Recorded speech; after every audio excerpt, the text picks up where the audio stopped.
Welcome in, football fans. Another week in the books. Here we go. Let's address the elephant in the room first. Today I'm recording. It's Halloween, and I'm going to recommend we have a Halloween brawl. We've got two league mates. I know not all you guys are in all the leagues with us, but we got one half of Salams and the chef here. Some beef happening, and I think the only way we can do this is a Hallow brawl tonight, 9:00, 18th green. I think you just have it out and leave it on the 18th. It's we have these leagues for fun, and I hate when things get personal. And I know you guys are squashing it, but, guys, we just got to try to have fun. I know sometimes I get worked up as well, but, it is what it is. And different people are doing different things. Some teams are tanking, some teams are not. We really can't do anything to deter tanking because, then if you're all trying and those penalties are in place for the last place team, why would you want to be in that league? You have bad luck or bad matchups, and then you incur a whole bunch of fines or something. We're not all Koopa made of money and just could take fines whenever we want, But anyways, boys, hope that that's over and that you guys get past that, because it's just whatever, guys. I know there's money on the line, but it's just whatever. Anyways, awesome week of football. I don't know if you guys watched the Pittsburgh-Tennessee game, but that was absolutely fantastic. End of the Lions game, terrific. Those early games last week were just a lot of fun. And then OT thriller on Sunday night. DK Metcalf looking at T1000, tracking down Buda Baker. Oh, this week had, and if you haven't looked at it, I've sent almost everybody the link, but watch Robert Spillane smash Derrick Henry on the 1-yard line. He had to take 2 series off after that hit. But my God, I watched that hit every single day this week, and I'll probably watch it the rest of the season, because that was what I love about football. Okay, the jabs. Okay, first off, we'll start with the old Polk bye. I got smashed by me. 276 to 103. It was nice to have the bye week. Wish the team didn't perform as well as they did on the bye week, because I got some injuries and I got bye weeks this week, and I have an actual team to play, so that kind of sucks. It's a tough stretch for me coming up. Cool story into Show Me, into Salams, into South Park. So 7-0. Is going to go out the door, but it just matters what I end up after that little stretch, and then we'll kind of go from there. Enough about me. Polk, there's not much to say. He's tanking. You're on a bye when you play him. Koopa versus Teletubbies. When I originally wrote this, it was a tie, but now I believe Koopa won, so Koopa can't even get out of his own way, man. Trips into a decent score, gets a W. Teletubbies. The same tale, just a different way this week. Doesn't know how to play James Washington. I think he put up a 0. So, just stop trying to use Steelers. You aren't skilled enough. Okay, buddy? Just stop. It's embarrassing. Meatball lost 231 to 155 to TOG. TOG starting to put together some wins, starting to look pretty good. Meatball's wide receiver core has 3 players that combine for 14.3 points. And one of those guys accounted for 12.2 of that. He had 6 players score 4 points or less, and he basically left the 2 best scorers on his whole roster on his bench.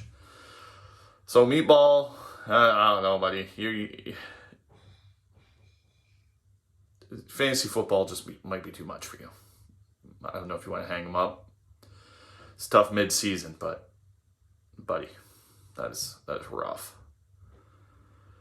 Show Me lost 257 to 183 to Salams in what I thought was going to be a really good matchup, but Salams just proving how good their team is. Just really ho-hum week for Show Me, Mahomes, Zeke, Rojo. All were, not, they were meh. And so was the rest of his team.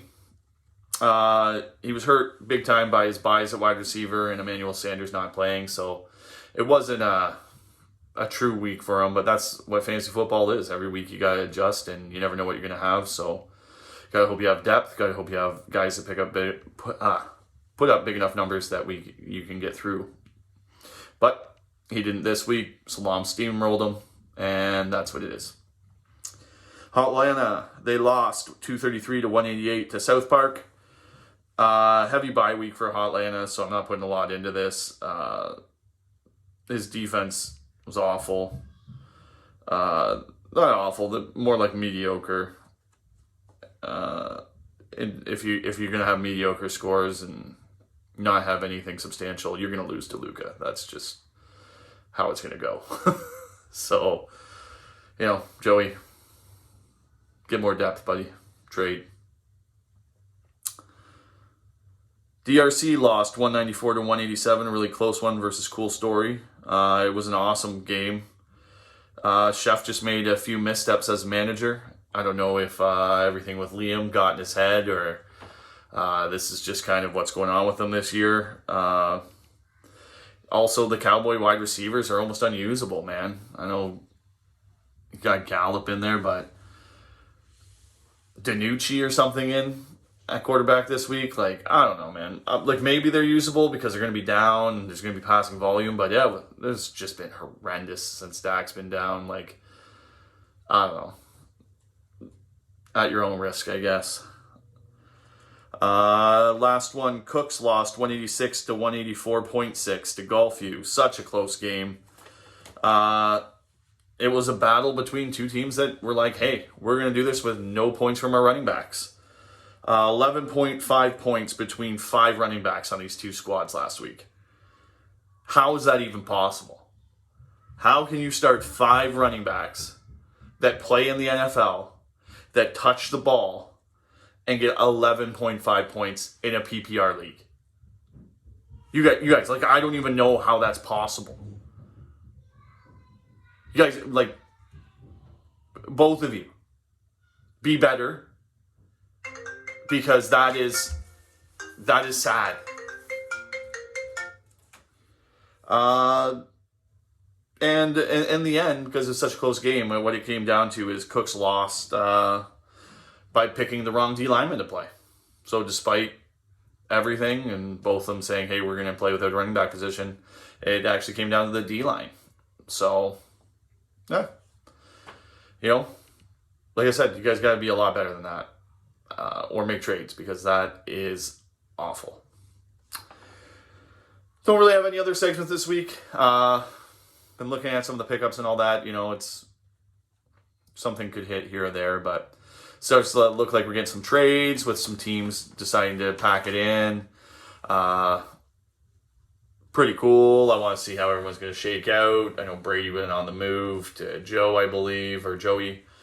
It's going to be fun, man. We're getting to the nitty-gritty where teams have to decide, and then there's battles for that last playoff spot, last 2 playoff spots. It's going to be a lot of fun, man.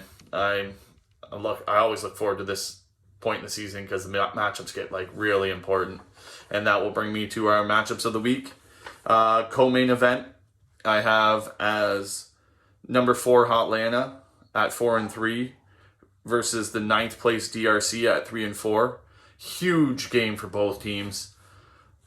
This one's going to be fun to watch, and I'm not saying it decides a lot, but it puts a lot of pressure on either way that this game goes. The main event, the 5th place Show Me at 4-3 versus the 6th place TOG at 5-3, or at 4-3 as well. Like, once again, another critical point where these losses mean a lot. Really excited to watch it. Like, my game against Sean, that's going to be a really good one too. Can you hand me my first loss? I've got, bye weeks and some injuries that suck. So, I might be starting 2 tight ends. It's that point in the season. So, guys, it's getting down to it. So let's keep her going. As always, be safe, guys. I hope everyone's happy, healthy. Wish you guys nothing but love. Huge game this week. Steelers versus Ravens. These ones are always tough. Steelers on the road, played against the one-loss Browns at home, and then on the road to Tennessee against undefeated Tennessee. And now, I think Baltimore's got one loss. Keep it going, boys. Here we go, Steelers. Big week, boys. Hope you guys have big weeks from your fantasy players. I hope the big names get TDs. Let's go. Have a good weekend.